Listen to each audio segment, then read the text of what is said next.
ॐ भद्रं कर्णेभिः शृणुयाम देव भद्रं पश्येम्यक्षभिः यजत्राः स्थिरैरङ्गैस्तुष्टवागुंसस्तनूभिर्वशेम देवहितं यदायुः।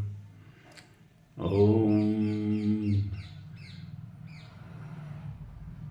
स्वस्ति नः इन्द्रो वृद्धश्रवाः स्वस्ति नः पूषा विश्ववेदाः स्वस्ति नस्तारक्षो अरष्टिनेमिः स्वस्ति नः बृहस्पतिर्दधातु।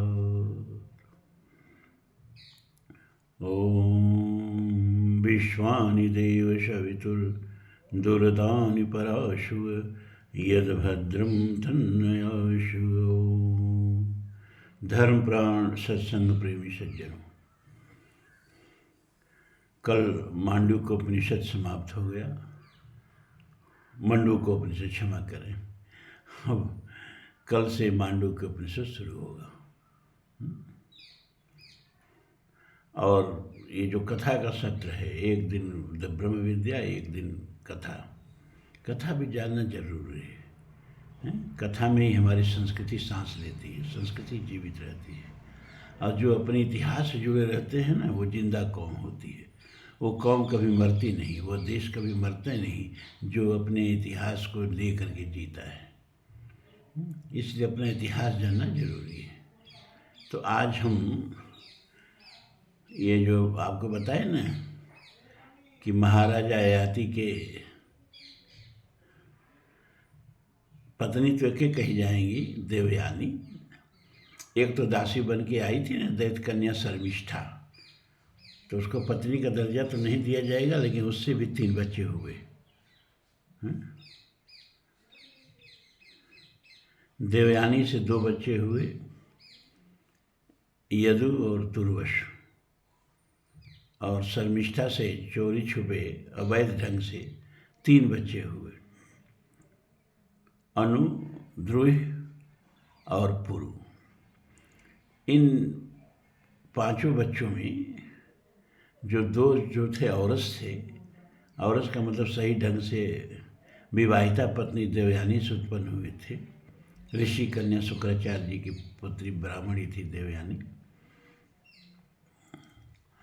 और दासी कन्या जो दासी बन के आई थी शर्मिष्ठा, दैत्य कन्या, उससे 3 पुत्र उत्पन्न हुए। लेकिन वंश 2 ही का चला। जो ख्याति लब्ध हुआ, जिसको आज तक जाना जाता है, उसमें अयाति से यदुवंश चला और शर्मिष्ठा ययाति के बड़े पुत्र यदु महाराज से यदुवंश चला और शर्मिष्ठा से पुरुवंश चला। अब जानने प्रतापी, चूँकि अब यदु ने श्राप दे दिया था ययाति ने यदु को कि तुम्हारे वंशज कभी राजा नहीं बनेंगे। उस श्राप को पूरे द्वापर भर ढोते रहे। भगवान कृष्ण कभी राजा नहीं बने, बलराम कभी राजा नहीं बने, वसुदेव कभी राजा नहीं बने। ढोते रहे उसके सांप को, और ढोते ढोते इतना पिछड़ गए कि शुद्ध ययाति के वंशज होने से, शुक्राचार्य की कन्या के पुत्र होने से भी बेचारे पिछड़ गए और यादव से अहिर बन गए। फिर अब कलयुग में जब सांप थोड़ा सा ढीला हुआ है ययाति का, तो फिर ये देखिए कितना ये वंश सबसे उन्नति विश्व में कोई वंश है तो यादव वंश है। तो यादव वंश की बात जब होगी तो होगी। अब पूर्व वंश का वर्णन चल रहा है।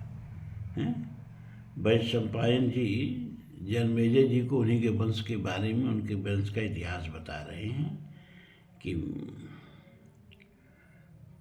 दक्ष की जो 10 कन्याएं हुई, जिनको उन्होंने कश्यप ऋषि से विवाह कर दिया, तो कश्यप के जो उनके दक्ष की पुत्री अदिति थी, उस अदिति से देवताओं का वंश चला, देवता पैदा हुए। अदिति से विवस्वान पैदा हुए, विवस्वान माने सूर्य भगवान, और अदिति से यमराज भी पैदा हुए, सूर्य भगवान के छोटे भाई यमराज। विवस्वान से मनु पैदा हुए। विवस्वान मनवे प्राह, गीता के 4 अध्याय में आता है ना। तो विवस्वान से मनु पैदा हुए, और मनु से ईला, जो स्त्री और पुरुष दोनों थे। उस सुद्युम्न का हम देवी भागवत में इतिहास बता चुके हैं, आप लोगों को याद रहना चाहिए। ईला से पुरुरवा, पुरुरवा से आयु, आयु से नहुस, और नहुस से याति जी पैदा हुए। याति की कथा हम कल सुनाए थे आप लोगों को, ठीक है। और याति से जो 2 पत्नियां थी, देवयानी से यादुवंश चला और शर्मिष्ठा से पुरुवंश चला। और बीच में अनेक राजा लोग होते गए, सबका नाम जान के आप क्या करेंगे। उसमें एक बहुत ही प्रतापी राजा हुए प्रतीप, फिर प्रतीप से यह वंश चलेगा। प्रतीप का पुत्र हुए शांतनु, और प्रतीप के 3 पुत्र हुए, देवाप, शांतनु और वाल्मीक।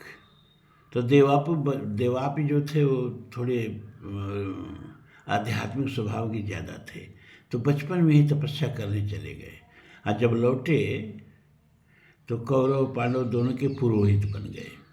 क्षत्रिय होते हुए भी पुरोहिती करने का उन्हीं का इतिहास है, देवापी का, जो शांतनु के भी बड़े भाई थे। और महाभारत के युद्ध के समय में भी वो जीवित थे। तो महाराजा प्रतीप के 3 पुत्र हुए, देवाप, शांतनु और वाल्मीक। अब शांतनु से गंगा का विवाह हुआ, वो कथा आगे आएगी। तो उससे भीष्म पैदा हुए, और फिर सत्यवती से भी शांतनु ने विवाह किया, तो उससे विचित्रवीर्य और चित्रांगद पैदा हुए। तो चित्रांगद जो था गंधर्वों के साथ युद्ध करते हुए मारा गया, और विचित्रवीर्य का विवाह अंबिका और अंबाला और अंबिका से हुआ। अंबा, अंबिका, अंबाला 3 बहनें थी ना। तो अंबा की कहानी बाद में आएगी, अंबिका और अंबाला है।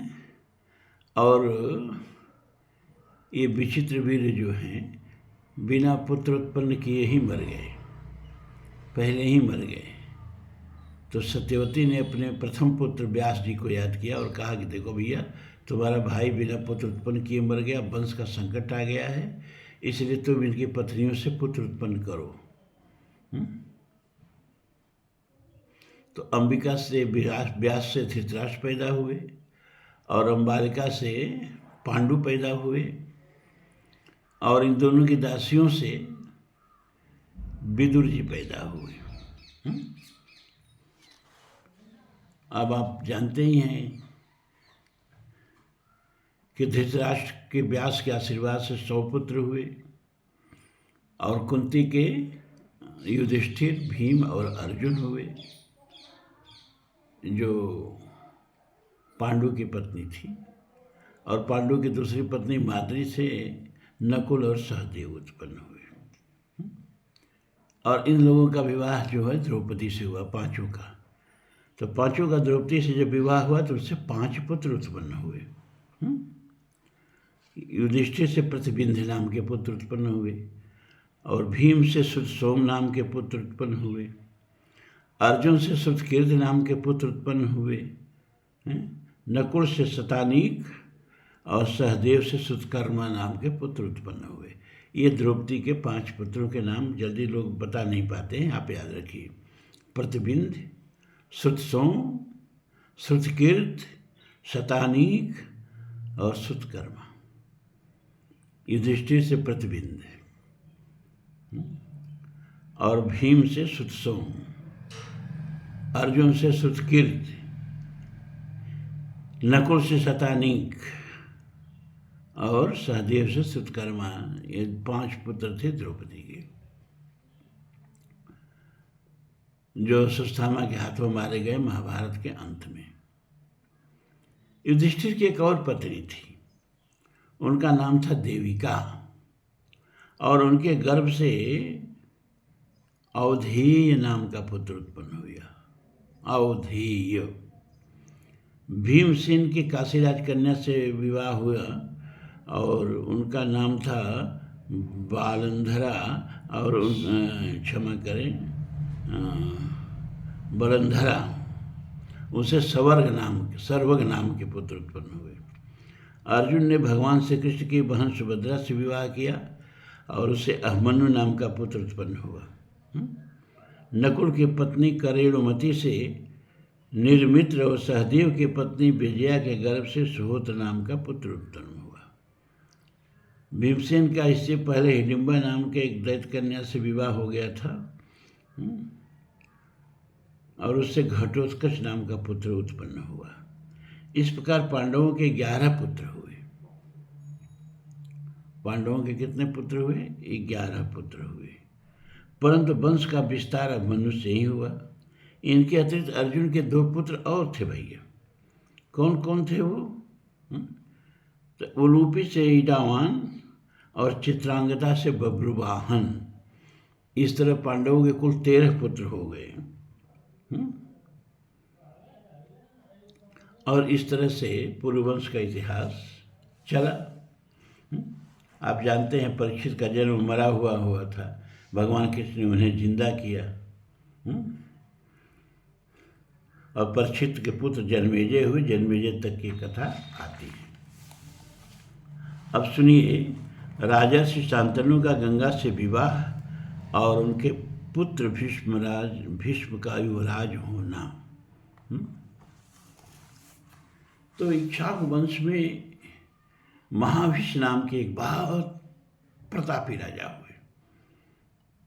वो देवताओं की तरफ से उनकी रक्षा के लिए युद्ध भी करते थे। देवलोक में उनका आना जाना लगा रहता था। ब्रह्मलोक तक उनकी पहुंच थी। तो एक बार ब्रह्मलोक में एक सभी देवताओं की सभा हुई और उसमें महाराजा महाभीष्म को भी बुलाया गया। और उस सभा में गंगा भी थी। ब्रह्म के कमंडलू में गंगा जी रहते ही हैं। कमंडलू का मतलब कि ब्रह्मलोक में उनका निवास है, ये समझिए। तो देवताओं की सभा चल रही थी। अचानक गंगा ने प्रवेश किया और उसी समय पवन का बहुत तेज झोंका आया और गंगा का वस्त्र उड़ गया। अरे उड़ गया का मतलब शरीर से बाहर नहीं चला गया, मतलब थोड़ा उठ गया। तो सारे देवताओं ने आंखें मूंद के पलकें नीचे कर ली।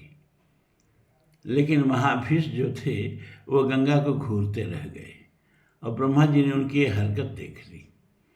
तो उन्होंने कहा कि चूंकि आप गंगा को अनुरक्त होकर देखते रह गए, इसलिए आपके वंश में मर्त्यलोक में मनुष्य बन के जब आप जन्म लेंगे तो गंगा आपकी पत्नी बनेगी। तो इस ब्रह्मा के शाप समझे चाहे वरदान समझिए कि चलते महाभीष्म जो हैं पूर्व वंश में महाराजा प्रतीक के पुत्र शांतनु के रूप में पैदा हुए। किस रूप में पैदा हुए? शांतनु के रूप में पैदा हुए। तो महाराजा प्रतीप शांतनु को राजपाट दे करके जंगल में तपस्या करने चले गए। तो वहाँ गंगा उनसे मिली और महाराज प्रतीप जो थे गंगा का सौंदर्य देख करके, गंगा की निर्मलता देख करके, पवित्रता देख करके उनको अपने पुत्र वधू के रूप में बनाना चाहा और उनसे कहा कि आप मेरे पुत्र शांतनु से जाकर के विवाह कीजिए। तो एक बार शांतनु शिकार करने गए और वो भी गंगा से मिले और गंगा को देखते ही वो गंगा पर मुग्ध हो गए। शांतनु का स्वभाव थोड़ा मुग्ध होने का ज़्यादा था। सत्यवती को भी देखते हुए उसके पर मुग्ध हो गए। तो गंगा पर जब मुग्ध हो गए तो गंगा से उन्होंने विवाह का प्रस्ताव रखा। गंगा तो पहले ही से जानती थी कि हमको उससे विवाह करना है। प्रतीप ने बता भी दिया था सब बात। तो गंगा ने उसे स्वीकार कर लिया, लेकिन एक शर्त पर स्वीकार किया कि देखो भैया, हम जो भी करेंगे आप उसका विरोध नहीं करोगे, और मेरे किसी भी कृत्य का आप विरोध किए तो उसी क्षण मैं आपका साथ छोड़ दूंगी। उन्होंने कहा ठीक है ठीक है, तब तो ठीक है कह दिया। और दोनों का विवाह हुआ बड़े धूमधाम से, बड़े स्वागत सत्कार से। गंगा को ले जाकर अपने राजमहल में रखा उन्होंने। मानसी रूप में, नारी रूप में गंगा उनके साथ रहती थी, है ना। और समय पापा के, गंगा के 7 पुत्र उत्पन्न हुए। तो जब कोई पुत्र उत्पन्न होता था तो गंगा कहती थी मैं तेरा परम कल्याण कर रही हूँ, और ले जाकर उसे गंगा जी की धारा में फेंक देती थी।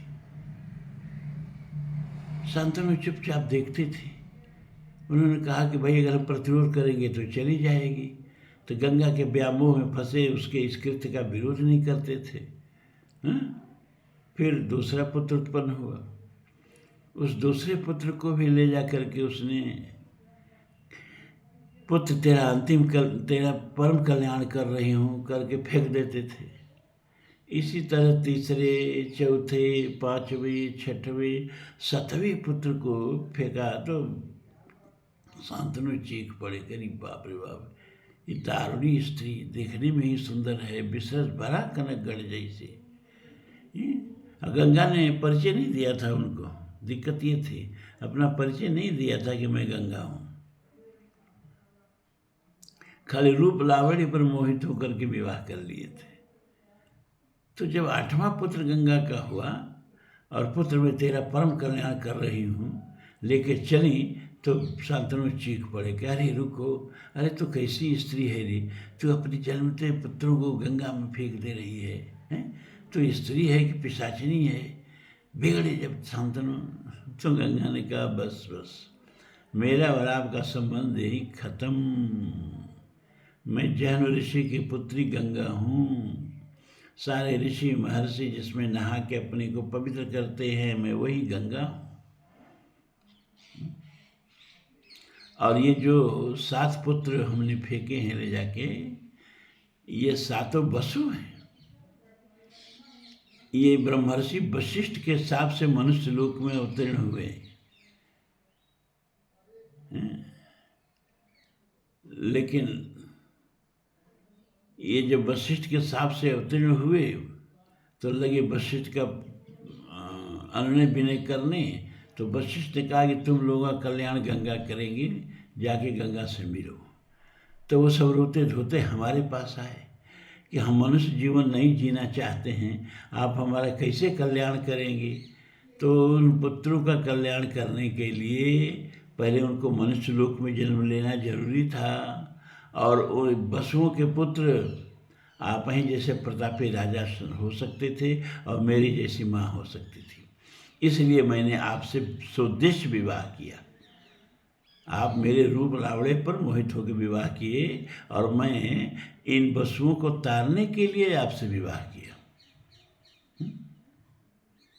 और जब ये वसु पैदा होते थे तो इनकी मुक्ति के लिए, जैसा मैंने इनसे प्रतिज्ञा किया था, ले जाके इनको अपने धारा में विलीन कर देती थी, पुनः वह वसु हो जाते थे और वशिष्ठ का श्राप भी सही हो जाता था। लेकिन ये जो 8वां वसु है, इसको वशिष्ठ का भी श्राप है कि तुमको तो पूरा एक सुदीर्घ मानव जीवन जीना होगा। तो वशिष्ठ के श्राप से ही आपने यहाँ विरोध किया है और हमारे कार्य में बाधा डाला है, इसलिए इस पुत्र को तो मैं धारा में विलीन नहीं करूँगी। अब यह लंबा सुदीर्घ मानव जीवन जिएगा। ये देव नाम का वसु है और सारे वसुओं का इसमें अंश है, सारे वसुओं का अष्टमांश है भी, और यह देव नामक वसु है। लेकिन अभी इस पुत्र को आपको दूंगी नहीं मैं। इसका पालन पोषण, इसकी विद्या, इसका सत संचालन सब मैं अपने देख रेख में कराऊंगी, तब आपको आपका पुत्र सौंपूंगी। एक करके गंगा पुत्र के समेत अंतर्धान हो गई। महाराजा शांतनु बहुत पछताए, बहुत शोक में डूबे, लगे अब कर क्या सकते थे। गंगा किनारे जाते थे तो बहती हुई धारा दिखती थी, गंगा तो कहीं मानवीय रूप में दिखती ही नहीं थी। हैं? तो एक दिन गंगा के किनारे प्रायः वो गंगा के किनारे सुख में विभोर होके जाते थे और देर तक गंगा की धाराओं को घूरते रहते थे। तो एक दिन क्या देख रहे हैं कि गंगा के में पानी का इतना प्रवाह कम क्यों हो गया है। गंगा बहुत धीमी धीमी थकी मादी सी बह रही है। आखिर इतना प्रवाह गंगा का कम कैसे हो गया है? तो जिस दिशा से पानी आ रहा था उस दिशा में आगे बढ़े तो क्या देखते हैं कि एक प्रतापी देवोपम बालक, तेजस्विता से संपन्न बालक धनुष विद्या का अभ्यास कर रहा है और अपने बाणों से गंगा की धारा को रोक रहा है, रोक दिया है। तो शांतनु जाकर कहते, अरे भैया हो तुम कौन? और तुम इतना दुस्साहस क्यों कर रहे हो? गंगा की धारा को क्यों रोक रहे हो? वैसे तुम बहुत प्रतापी बालक हो, तुम्हारे पिता का क्या नाम है? तो बालक कहता है, मेरे पिता का नाम शांतनु है। अच्छा, पिता का नाम जानते हो, पिता को पहचानते नहीं हो? कि नहीं, क्योंकि जन्म से ही मेरी माता मुझे लेकर के चली आई, इसलिए मैं पिता को याद नहीं कर पा रहा हूँ। तुम्हारी माता कहाँ है? तो गंगा जी निकल के आती हैं, कहती हैं, महाराज ये रहा है आपका पुत्र, अब ले जाइए। इसको वशिष्ठ से हमने वेद पढ़वाया है और परशुराम जी से इसको शस्त्र संचालन की शिक्षा दी है। अब यह वेद में और शास्त्र संचालन, शस्त्र संचालन दोनों में इसके समान इस समय धरती पर कोई नहीं है। ये आपका प्रतापी पुत्र है और इसे अब आप ले जाइए, मैं आपके ऋण से ऊर्ण हुई। तो इस तरह से उस देवव्रत को, तब अभी नाम भीष्म नहीं पड़ा था, गंगा ने शांतनु महाराज को सौंप दिया और शांतनु महाराज ले आए। बड़ा भव्य स्वागत हुआ भीष्म देवव्रत का और इसके बाद उसको युवराज बनाए। और भैया एक दिन शिकार खेलने गए तो उनको सत्यवती नाम की एक कन्या गंगा के तट पर दिखाई दी। उसके रूप लावण्य को देख करके वो मुग्ध हो गए। दरअसल वो सत्यवती निषाद की कन्या नहीं थी, वह महाराजा वासु की कन्या थी। वासु, ये महाराजा वासु महाभारत के समय में एक बहुत प्रतापी राजा थे और उस पूरे महाभारत काल में उन्हीं के पास विमान था और किसी के पास नहीं था और ज़्यादा ऊपर ऊपर उड़ के ही चलते थे, इसलिए उनका एक नाम ऊपरचर भी पड़ गया था। वो महाराजा भी आगे कथा आएगी, फिर भी एक संकेत दे रहा हूँ कि एक बार महाराजा वासु जंगल में शिकार करने गए। वहाँ एक अप्सरा से उनकी भेंट हुई और अप्सरा से उनका प्रलय हुआ और उस अप्सरा से 2 पुत्र उत्पन्न हुए, एक मत्स्य और एक मत्स्यगंधा। तो मत्स्य को तो वो ले आए अपने साथ और अपना सेनापति बनाए और ये मत्स्यगंधा, जिसका दूसरा नाम सत्यवती भी था, इसको एक निषाद को दे दिए। वो निषाद इसका पालन पोषण किया। उसी निषाद कन्या को देख करके ये, या उसको कहिए महाराजा वासु की कन्या को देख करके शांतनु मुग्ध हो गए और उसके बाद उनसे शांतनु का पल्ले कराने के लिए, विवाह कराने के लिए भीष्म को आजीवन ब्रह्मचारी रहने का व्रत लेना पड़ा। और जब से उन्होंने यह भीष्म प्रतिज्ञा की तब से उनका नाम भीष्म पड़ गया। अब प्रश्न उठता है, थोड़ा कथा आगे बढ़ा दिया हमने। जब शांतनु ने, जब गंगा ने शांतनु से कहा कि भीष्म ने उनको मनुष्य योनि में जन्म लेने का श्राप दे दिया था, किसको? वसुओं को, तो आखिर क्यों दिया? यह क्षमा करे वशिष्ठ ने। तो ये वशिष्ठ ने इन वसुओं को श्राप क्यों दिया? उन्होंने कौन सी गलती की? तो गंगा ने वो इतिहास बताया कि एक बार ये 8 बसु जो हैं अपनी अपनी पत्नियों के साथ भूलोक भ्रमण करने आए और वशिष्ठ के आश्रम के तरफ चले गए। तो वहाँ एक नंदनी नाम की गाय थी जो वशिष्ठ का सारे आश्रम का खर्च वहीं चलाती थी। उनकी यज्ञ के लिए हविष्यान वगैरह के लिए दूध घृत सब प्रदान करती थी। उस गाय को देख करके देव नामक वसु की पत्नी मुग्ध हो गई और उन्होंने कहा कि ये गाय हम लोग ले चले तो कितना सुख हम लोगों को देगी, कितना दूध घृत से हम लोगों को भर देगी। ये गाय तो स्वर्ग लोक में रहने के लायक है, ये कहाँ से मर्त्य लोक में आ गई। तो उसके उकसाने पर 8 वसुओं ने मिलके और विशेष करके देव के प्रेरणा से देव नामक वसु के ये गाय चोरी कर ली गई और चुरा के ले गए कि स्वर्ग में चले गए। जब वशिष्ठ जी आए आश्रम में फल फूल लेकर के और देखा कि नंदनी तो है ही नहीं, तो ध्यान लगा के देखा कि आखिर नंदनी गई कहाँ। तो उन्होंने देखा कि ओ ये तो 8 वसु जो हैं नंदनी को चुरा के ले गए। तब वशिष्ठ ने क्रोध में उन वसुओं को श्राप दिया कि तुम लोग स्वर्ग में रहने लायक नहीं हो, अभी स्वर्ग से धरती पर गिर पड़ो और मनुष्य योनि में तुम लोगों को जन्म लेना पड़ेगा। अब जब वसुओं को पता चला कि वशिष्ठ ऋषि ने तो हम लोगों को शापित कर दिया, तब आकर के वशिष्ठ के चरणों पर गिर पड़े, अनुनय विनय करने लगे। तो ब्राह्मणों की एक विशेषता थी कि बहुत जल्दी क्रोध भी आ जाता था और बहुत जल्दी क्षमा का भाव भी आ जाता था। ब्राह्मण के सहज स्वभाव में बताया भी गया है, उनको क्षमाशील होना चाहिए। समोदम तप शौचम शांति आर्जव मीव च ज्ञान विज्ञानम आस्तिक्यम ब्रह्म कर्म स्वभाव च। स्वभाव से इतने गुण जिसमें हो वो ब्राह्मण है। नो कोई मतलब कोई डिफरेंस नहीं कि वो किस जात में पैदा हुआ है। अरे जात को मारो गोली, स्वभाव से वर्ण का निर्धारण होता है। ये योनि से वर्ण का निर्धारण नहीं होता है, जाति से वर्ण का निर्धारण नहीं होता है, स्वभाव से वर्ण का निर्धारण होता है। हमारे सैनिक वो चीन की सीमा पर डोकलाम वगैरह और पाकिस्तान की सीमा पर सियाचिन वगैरह 0 से 40-50 अंश सेंटीग्रेड नीचे तापक्रम पर सीना ताने देश के रक्षा के लिए खड़े हैं, तो हम घर में आराम से सोते हैं। अगर वो क्षत्रिय नहीं है तो क्षत्रिय कुल में जन्म लेने वाला क्षत्रिय है, वही क्षत्रिय है।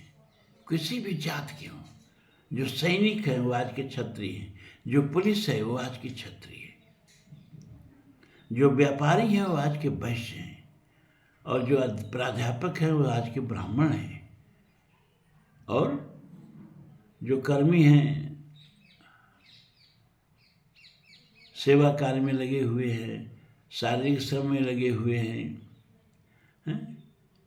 आप किसी भी ऑफिस में चले जाइए, चारों वर्ण आपको मिलेंगे। वहाँ बांस की कुर्सी पर बैठा हुआ जो मिलेगा वो क्षत्रिय है, क्योंकि क्षत्रिय का काम है शासन करना। उसके सेवा में उसके अंडर में जितने व्यापारी सब हैं सब वो क्या हैं, वैश्य हैं। धनोपार्जन में जो लोग लगे हैं वैश्य हैं, सेवा कार्य में जो लोग लगे हैं शूद्र हैं। एक यज्ञ है, देखो यज्ञ से ही, यज्ञ को करने से ही चारों वर्ण की उत्पत्ति हुई।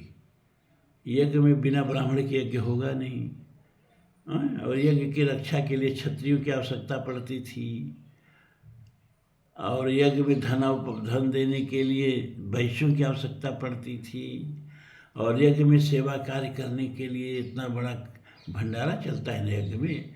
कौन खाना बनाए, कौन पांडाल बनाए, कौन लकड़ी चीरे, ये सारी चीज़ों के लिए शूद्र की सेवा करने की आवश्यकता पड़ती थी। तो यज्ञ के लिए ही चारों वर्ण की स्थापना हुई है। तो वशिष्ठ जी ने जब के चरणों में आके ये सब जब दंडवत किए, निवेदन किए, अपनी गलती के लिए क्षमा मांगे और कामधेनु को आगे करके भेंट दे दिए कि लीजिए प्रभु ये आपके कामधेनु है। तो उन्होंने कहा कि ठीक है, तुम 7 लोग तो इस देव नामक वसु के उकसाने पर इस चौर कार्य में लिप्त हुए, तो तुम लोगों को मैं क्षमा कर देता हूँ। तुम लोग जाओ गंगा से मिलो और गंगा तुम लोगों को तुरंत तुरंत मनुष्य योनि से उद्धार कर देगी। लेकिन ये देव, इसको तो दंड भोगना पड़ेगा। ये सुदीर्घ जीवन जिएगा, लंबा जीवन जिएगा, अपने पूरे कुल का विनाश अपने आँख के सामने देखेगा, बहुत उतराव चढ़ाव देखेगा। तो वही देव नामक जो वसु थे वो भीष्म बने थे। तो इस तरह से ये महाभारत की कथा कि अब ये कथा की शुरुआत हो रही है, कथा का पृष्ठभूमि है। अब इसके बाद सत्यवती और शांतनु की विवाह की कथा चलेगी और उसके बाद फिर चित्रांगदा और विचित्र वीर का चरित्र, भीष्म का पराक्रम, दृढ़ प्रतिज्ञा आदि चलेगी। इस तरह से कथा चलती रहेगी और ये सब कथाएं आपको जानना जरूरी है। महाभारत और कुछ नहीं है, हमारा इतिहास है और अपने इतिहास को जानना जरूरी है। हम केवल समय में नहीं जीते हैं, हम अपने इतिहास में जीते हैं, हम अपने संस्कृति में जीते हैं। हमारी शरीर की उम्र 100 वर्ष हो सकती है, 80-85 वर्ष हो सकती है, लेकिन हमारी संस्कृति की उम्र इस पृथ्वी पर सबसे ज़्यादा है। हजारों वर्ष कोई था ही नहीं पाता है कितनी पुरानी है। वह संस्कृति भी हमारे भीतर जीवित रहती है ना। और जब हम अपनी संस्कृति से जुड़ जाते हैं तो हमारी आयु हजारों वर्ष की हो जाती है। तो आज इतना ही। ओम पूर्णमदः पूर्णमिदं पूर्णात् पूर्णमुदच्यते पूर्णस्य पूर्णमादाय पूर्णमेवावशिष्यते। सर्वे भवन्तु सुखिनः, सर्वे सन्तु निरामयाः, सर्वे भद्राणि पश्यन्तु मा कश्चित् दुःखभाग् भवेत्। असतो मा सद्गमय, तमसो मा ज्योतिर्गमय, मृत्योर्मा अमृतं गमय। ओम शांति शांति शांति। ओम।